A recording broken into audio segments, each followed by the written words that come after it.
Hello guys, in this video I will show you my Giant Crusher pure strength build. So why is this build so good? This build is so good because of this colossal weapon that you can see here, the Giant Crusher. This weapon provides an S scaling on strength if you level it all the way up, which makes it one of the best strength weapons in the game. And it also is one of the best weapons in the new DLC. This build doesn't really need any Ash of War, but if you were to choose one, I would recommend to go with the Royal Knight's Resolve. This buffs damage of the next landing swing by 80%, fading immediately after the blow. It's not that bad to choose this one, but you generally don't need it. But it's a good 80% damage boost for the first hit. So it's up to you. If you want to choose it, it's not bad. For the secondary weapon, here you want to equip any seal, so you will be able to cast Flame Grant Me Strength and the Golden Vow buff. These buffs give a total of 35% increased physical damage if you pair them together. So before you enter the boss fight, you want to use these two buffs and then enter. For the armor, I went with the Armor of Solitude. This armor is not only easy to get, but it also is really strong and it has a high poise percentage. So you might ask, why is poise so important? Poise is very important for this specific build because we are most of the time in melee range, and the chances to get interrupted is pretty high. So to counter that, we get a lot of poise, so we are less likely to get interrupted by the enemy attacks when we use our Giant Crusher's charged heavy attacks. I have made a video on how to get this armor set. I will also leave a link of that video down in the description below, so you can watch it and get this armor set. It looks pretty good actually, and it gives a really high poise percentage. Now for the talismans. You have a lot of options here. I chose to equip these talismans that you can see here, right here. First off, the two-handed sword talisman. This is especially good if you equip your weapon in both hands, what we will be doing.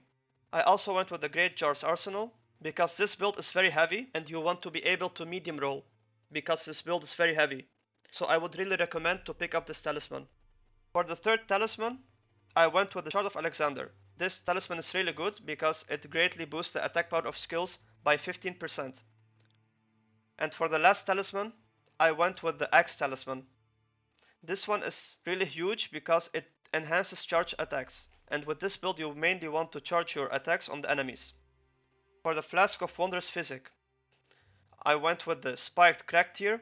This gives some extra charge attack power on top of the attack power that this talisman gives. And for the second tier, I went with the Bloodsucking Crack tier.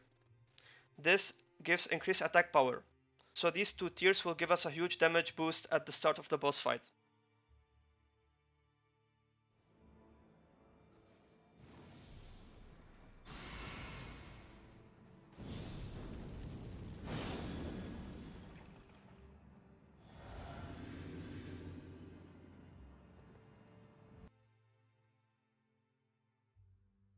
Now for the stats.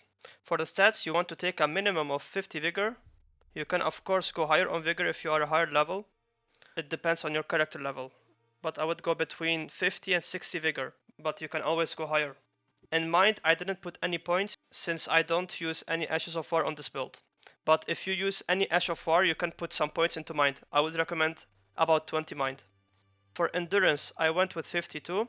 This is the bare minimum to be able to medium roll while having the Great Jar's Arsenal talisman equipped. I would level endurance to around level 55 just to be safe, so you can medium roll. Now for strength. Strength is our most important stat. You want to get strength as high as possible. The soft cap for strength is 80, and if you are higher character level, you can go to 99 strength. So try to divide most of your points between strength and vigor, because those two are the most important stats for the build. In dexterity, you don't want to put any points because this build doesn't use dexterity. Intelligence is not needed for this build, so I wouldn't put any points in here. For faith.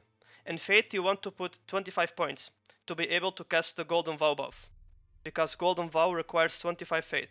And Arcane is also not needed for this build, so I wouldn't put any points into Arcane 2. To get the Giant Crusher, you first want to head back to the main game map and come to this grace, the Outer Wall Phantom Tree,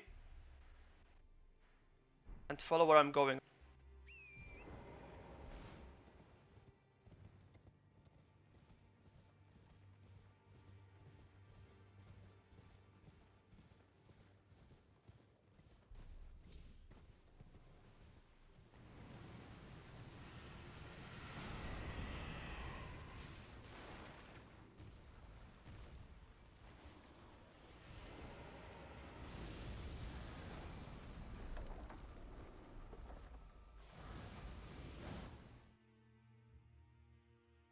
this was my guide for the Giant Crusher build. I hope you guys enjoyed. Make sure to leave a like and subscribe, and I'll see you guys on the next video. Thanks and take care. Goodbye.